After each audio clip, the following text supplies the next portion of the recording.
Welcome friends. Today we will have a discussion of a very fascinating device which is called a capacitor, and long back we used to call it condenser, which is an energy storage device and has the property of capacitance. Well, when there is a device which is a storage device, energy storage device, it means it is also an energy dispensing device. We can not only store the energy in it, but also use that energy for useful purposes. So capacitor, okay, this is a system of two conductors, like I have shown over here, but not like that. Q1 V1 and Q2 V2. Okay, the charge on it is Q1 and the potential is V1, and Q2 V2, the potential is V2, separated by an insulator, which we also call dielectric. We discussed in the other lecture and will be discussing now and on. Usually this is taken as plus Q and V1, and this is taken as minus Q as V2, with the potential difference between the two conductors as V1 minus V2. Okay.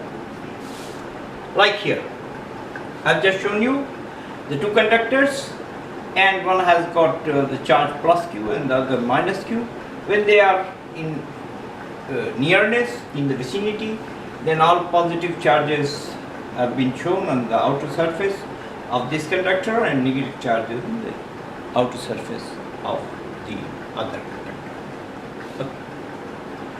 Well, it's not necessarily two observable conductors, okay, not necessarily that they must have a positive and negative charge and they are close to each other, these two conductors, and this is exactly what happens in this case.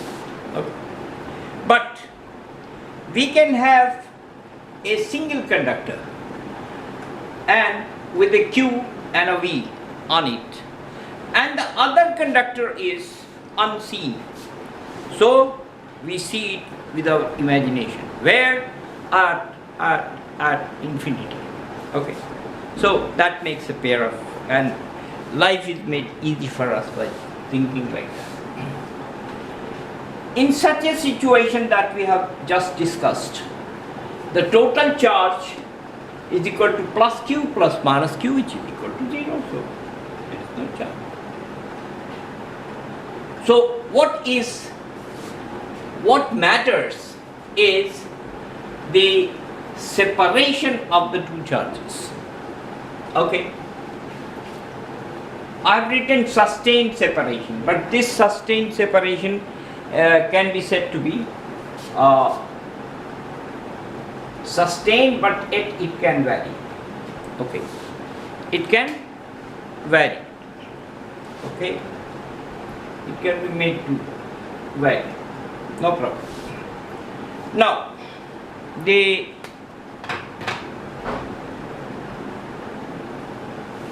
we see that the electric field between the conductors, these two conductors, this is proportional to the charge Q.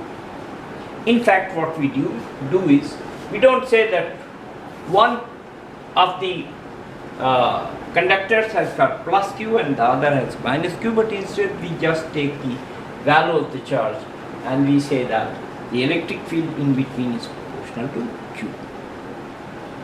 And then we say that the charge which is accumulated, okay, on the positive plate or negative plate, okay, that is proportional to the potential difference V. So we can write Q is proportional to V and Q is equal to, naturally, in the systems analysis, equal to a constant times. And this constant we call capacitance. Okay. So C becomes equal to Q upon V, which I can write as coulombs per volt. But there is a unit for it, and that unit is Farad. In honor of Faraday. Okay, the great scientist who educated himself all by himself. Okay. So Michael Faraday, okay, unit is in the name of Michael Faraday. But this Farad is a big unit. So the units, like in the case of coulombs, is microfarad, nanofarad, picofarad, etc., femtofarad, and like that. Micro 10 to the power of minus 6, minus 9, minus 12. Now, there is a very interesting situation. I have drawn a graph V on the x-axis and Q on the y-axis, as I have been doing in any kind of proportionality systems. Okay. But although it appears that this continuously changing with the slope C, this cannot take, the V cannot be increased to infinity, and Q octane cannot go to infinity. So there are finite limits to them, and this is because I told you that the capacitors or condensers, they are two conductors separated by an insulator or a dielectric. What we imagine initially is that in between there is a vacuum, but usually it is a dielectric. And one of the dielectrics that's easily available for us and handy is air, AIR, air. Okay. Now what happens? When there is an electric field over here, as the electric field is there, and there is an air molecule here, I'm exaggerating, so what is going to happen? The field is like this. So the positive polarity, okay, and negative polarity. What will happen is that after the field is increased, then there is a breakdown of the dielectric. Okay, and the maximum it can withhold is known as dielectric strength, which is the dielectric strength for the case of air is 3 into 10 to the power of 6 volts per meter. 3 into 10 to the power 4 volts per centimeter. Okay. So 3 into 10 to the power of 6. So what happens? What happens is as follows. What happens usually in this system is that there is a leakage. Okay. There is a leakage. And the positive charge from the yellow ball I am showing it, or the negative charge from this charge, will go through the broken dielectric, and the charge capital Q on it will get reduced. The charge minus capital Q on this will get reduced, and naturally the energy stored will also diminish. So this is kind of leakage which happens and which should always be taken care of. That is why the electric field between these two conductors, and I am shown here, for example, I show you here that there is what I am going to talk about later on. There is a parallel plate capacitor. Okay, how we get the charges on it. Okay, so we connect it to a cell or a battery of cells, okay, and pass the current for some time. When these plates get charged, and eventually the charging stops, okay, when the potential over here and the potential difference over here become equal, okay. So the charging is done, and I've also shown one thing, that the positive charges, they stay on this side, and the negative charges, they stay on the other side, okay. So I have two plates, one like this and the other like this, and between these two plates I have a dielectric, okay. So on the inside plates, not on this side but inside, I'll have positive polarity charges, and on this side negative polarity charges. Always, as we have discussed before also, that in the case of a system like that, the charges exist inside. So now we take up the parallel plate capacitor, a plate parallel capacitor, okay, sometimes it's called like that. And this is a beauty, and this must be mastered. All aspects related to the parallel plate capacitor should be mastered, because this is one of the choicest things about the teachers when they are trying to judge you, if you know the subject or not. Now here I have just put the parallel plate capacitor like this, one plate, and like this other plate, okay, and the plates are parallel to each other. They are in this plane, perpendicular to the plane of the board, and I have just, because taken a thickness of the plates, so 1 and 2 are the regions inside that thickness of the plates, and the Roman 1 and Roman 2, they are outside the plates, these regions. Both these plates have an area equal to A and A respectively, and they are separated by distance d. This distance d is very, very small as compared to, okay, the d square is very, very small as compared to A. So this is the charges, as I told you, they will be on the inside, and on the inside positive and negative, plus sigma, minus sigma, etc. Okay, and plus sigma is equal to Q upon A, and minus sigma is equal to minus Q upon A. Okay. So now I am telling you that E1 is equal to E2 will be equal to 0, because inside the metal there will not be any electric field. Number 2, in regions 1 and 2, the field due to this set of charges will be like this, and the field due to this set of charges will be like this.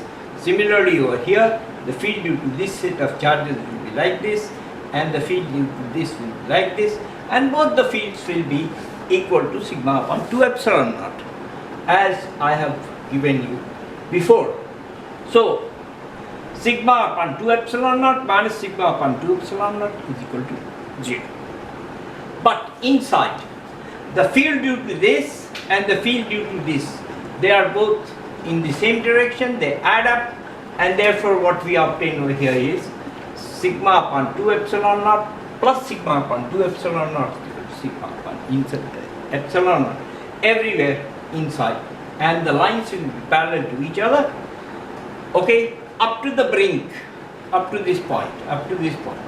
But here I have just written a word, fringing.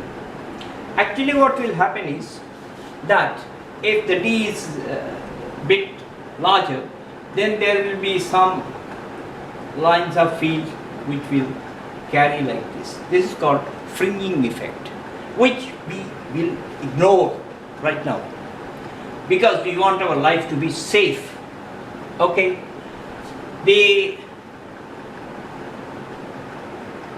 this volume between the two plates is supposed to be vacuum. Okay, right now. It will not be vacuum, but we suppose that this has to be vacuum. So, the electric field that we obtain due to this set of charges, due to this arrangement is equal to sigma upon epsilon naught. Now, sigma can be said to be equal to Q upon A. So, I get E is equal to Q upon A upon epsilon naught, which I can write Q upon epsilon naught A. Good? But the electric field is equal to the potential difference V divided by D, because it is minus dVdr of electric field. So anyway, so from this relation I can write that V is equal to D into E. Okay, this is writing D over here is a bit confusing, so allow me to write this D over here. Okay. And so is the D over here, because it simply says that so QD upon epsilon naught. A, to make our life safer. Okay. Happy. So I can write this rearranging terms Q upon, I can bring the D over here like this, epsilon naught A over D, and that gives the value of Q upon, this gives the value C. Okay, so I can write, scribbling I can write that Q is equal to CV, where C is epsilon naught A over D. Okay, this C you can see, okay, that this depends upon the geometry of the system, the area and the separation. So I can say that for this I see that C is proportional to A and is also proportional to 1 upon D, which I can plot like I have been doing beforehand with you, that C on the y-axis and A on the x-axis, and then we get a line like this. The slope is equal to epsilon naught over D. If the D is increased here, look here, then the slope will become less. If the D is decreased, then the slope will become more. Okay. So this is for various values of these, because this is the only constant over here. Epsilon naught, of course, is an absolute constant, so there is no problem. C is proportional to 1 upon D, directly proportional to 1 upon D. So if I take 1 upon D, I have not taken the units here, you can substitute the units yourself. So 1 upon a meter here, and put. So I get a graph like this. The slope is equal to A upon epsilon naught.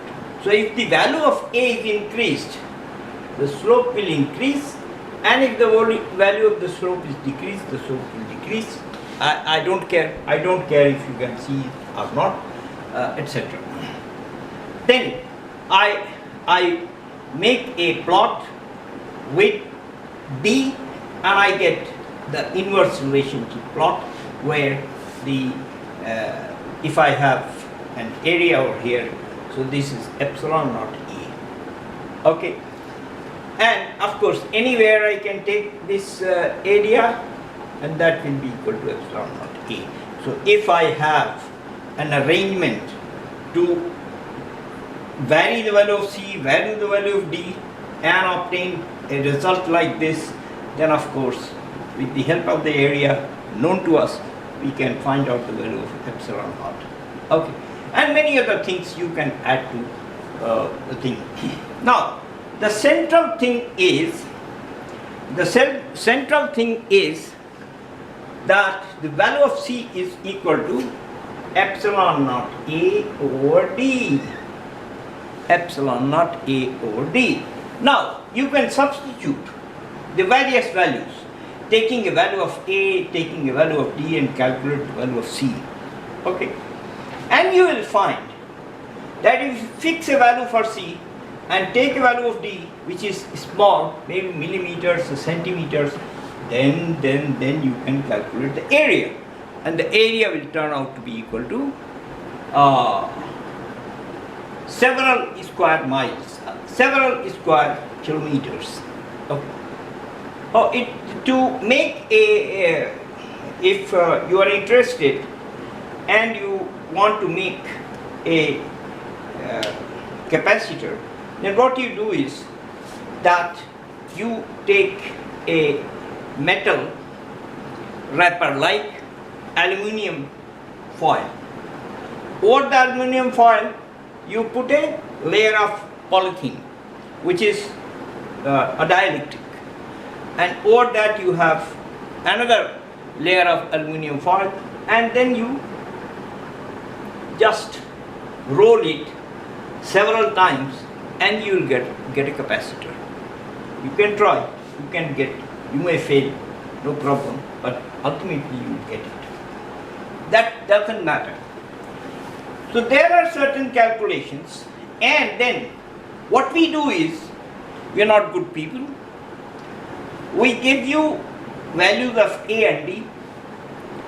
Okay, so suppose D is constant, A1, A2, like that, and ask you to find the ratio of C1 to C2 to C3, etc. and similarly change the value of D and make the calculations, and you must be able to scribble it as fast as you can. I told you that in between the two aluminium foils, I am going to keep a dielectric, and this dielectric was a polythene or paper or anything like that. Next item that I am going to talk to you about, I am going to wind up over here. The next item I am going to talk to you about is a parallel plate capacitor, where there is a dielectric, and how this dielectric changes the capacitance, how it affects the potential difference, etc., and how the variations take place. And then I will tell you a very, very, very interesting thing, that so far we have E, okay, we have E, and now I am going to introduce when there is dielectric which is present, okay, which has got a dielectric constant K, then I will tell you what is capital D, and this capital D is our friend called electric displacement vector. Whatever physics we have talked about, same kind of a physics, I talked to you about the spring, where there was a set of forces, okay, on this side and this side, and these forces elongated it, F and F, and there was an extension X, and F was equal to Kx, and in the elongated position or in the shrunken position that was there was an energy in it, that was the potential energy of the spring, and the spring things, they also function just like the case of capacitor. Okay, so things can be compared, things can be thought to be compared. And this fringing, for example, this fringing, in the case of giving the, that